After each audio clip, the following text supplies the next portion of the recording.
Einstein's big idea was that the amazing speed of light holds the key to everything, from the untold power of the atom to the possibility of time travel. To follow in the footsteps of his genius, imagine the great scientist in a rocket ship, floating in deep space. The ship has powerful headlights, and when Albert switches them on, the light races away from him at, of course, the speed of light, 670 million miles an hour. Now imagine that Albert has a twin brother, Bertrand, who also has a spaceship. Let's say Bertrand flies away from Albert at half the speed of light. When Albert turns on his headlights, how fast would they seem to be going when they overtake Bertrand? You'd think he would see them pass by relatively slowly, like a faster car passing you on the highway. But that's not the way light works. Instead, Bertrand would see Albert's high beams pass him at the full speed of light.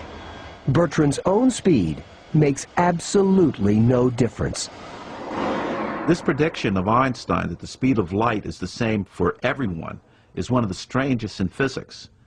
But it's true. It's been shown by hundreds of experiments.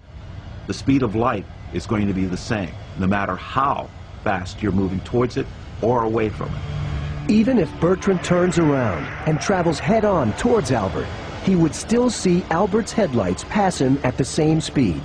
So what's going on? Welcome to the realm of time travel. If both brothers see light moving at the same speed, then something else must be changing. That something is time.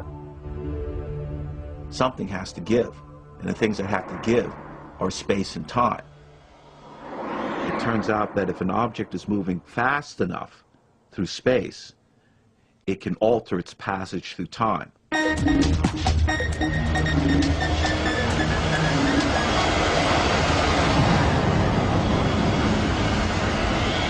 If Bertrand's ship had some suitable equipment, we could see this mysterious effect for ourselves. This device is a light clock, two mirrors that face each other with a particle of light, or photon, bouncing between them. Each bounce is one tick of the clock, and in the right hands, such a clock shows directly how speed changes time.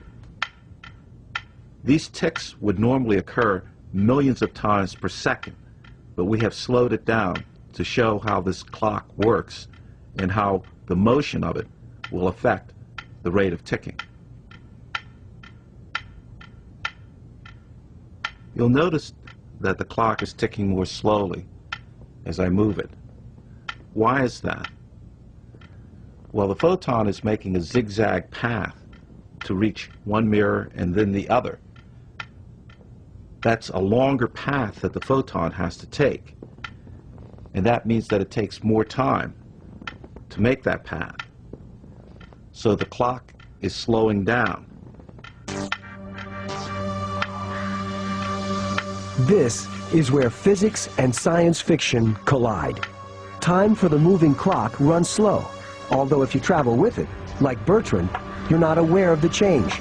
That's because everything happening on board, including your heartbeat and your brain waves, would slow down by the same amount. The faster Bertrand travels, the further the photon has to go between ticks, and the slower time passes for him. So what might be an hour for Bertrand could be 100 years for the rest of us.